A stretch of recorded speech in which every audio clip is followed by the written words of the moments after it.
Hey guys, I'm back again with video number 2 of, well, part 2 of this. It was really super unprofessional that I kind of cut it into 2 parts really suddenly. I didn't mean to do that, but it just kind of happened, and I didn't want to, like, because the way I just really want to keep it, really just honest, and that's what I'm trying to do. So this is the way it's going to be. It'll be like Craig's show where, like, the lights go out, and we just do the show anyway. So I'm gonna pick it up back where I was explaining about the tattoo. Anyway, so I explained about what the words meant and the snake part of it meant. Now I'm going to tell you why I got it. I've wanted a tattoo for about 7 years, so like, since I was, I don't know, at least 15. At least. And I wasn't exactly sure what I wanted to get. For a long time I wanted to get like full angel wings across my back, but that's like a really big tattoo and it would take a lot of time, and like people always said to me, you know, get a tattoo that you're going to want for the rest of your life. Something that resonates with you, but you know, you're gonna be okay with looking at it for the rest of your life, because it's gonna be there for a while. So like I said, the angel wings thing was a thing, and then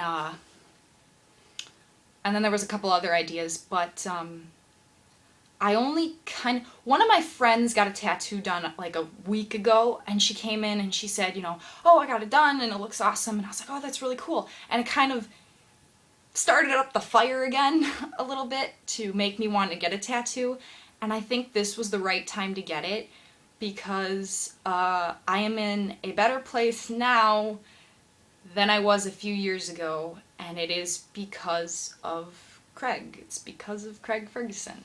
And there's a lot of other factors, but it is mainly pertaining to him. And now I'm going to go into detail about it. And this kind of makes me a little nervous, but I'm going to be honest and truthful, and this is kind of freaking me out a little bit. But maybe if I be a little bit more honest, I can be better with dealing with people and stuff, so bear with me. I might get a little embarrassed over this, but this is my story, and like, you know, how Craig says he just repeats his own story over and over again because it's the only one he kind of knows. But I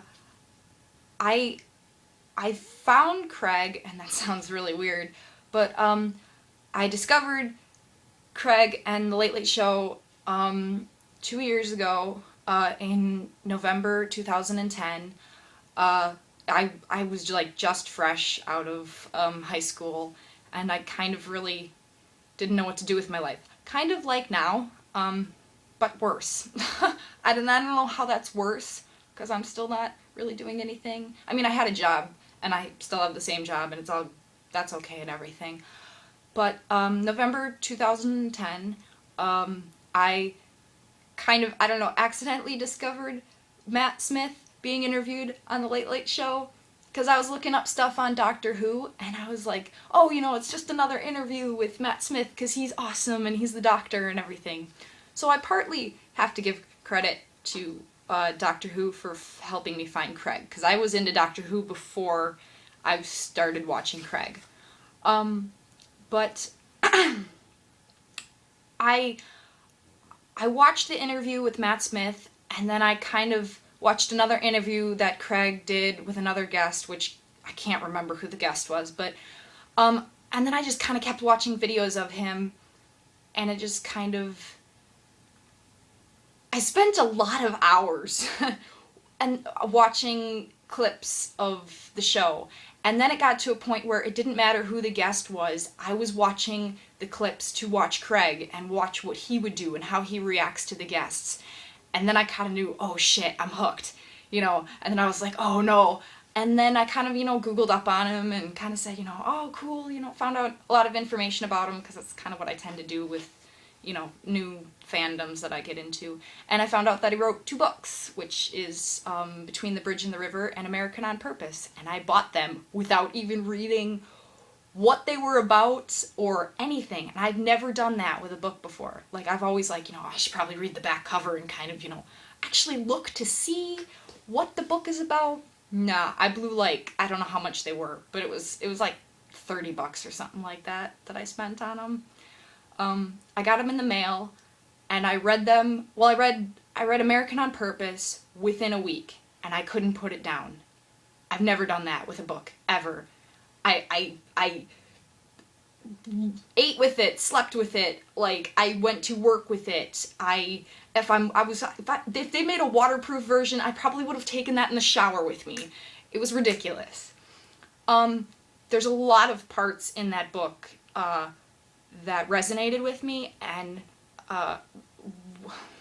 one of the main ones is between safety and adventure. I choose adventure. There was a couple other ones, and they were inspiration for a tattoo, but the safety and adventure one spoke to me the most. And also that's what my Tumblr blog name is. But I've never done that with a book. And I tell you now, with absolute honesty, that book changed the way I looked at my life. I was at a point in my life where I was at another point in my life, I should say, where I was severely depressed and to the point where I was severely suicidal again. And it was really bad. And it got to the point where I literally said, I'm going to read this book. I'm going to read American on Purpose. And if it doesn't change who I am or give me answers to some of the questions I have about me and about life and stuff, then I'm going to kill myself. Like, I was done. I was sick and tired of just everything. Like, I couldn't handle anything anymore. And I read his book, and I can't even tell you the amount of times that I cried. Just chapters. There was chapters where I broke down, and I had to literally put the book down and just stop. One of the main chapters was where he decided that he was going to kill himself. You know, and I don't have an alcohol problem. I hope I never, like, I never got into that, or cigarettes, or anything like that for matter. Like, I don't have problems with addiction like that. That's just depression. But something with him dealing with his alcoholism made me connect with my depression, and I kind of understood where he was coming from in a way, with a lot of stuff. And it's just, this is so embarrassing.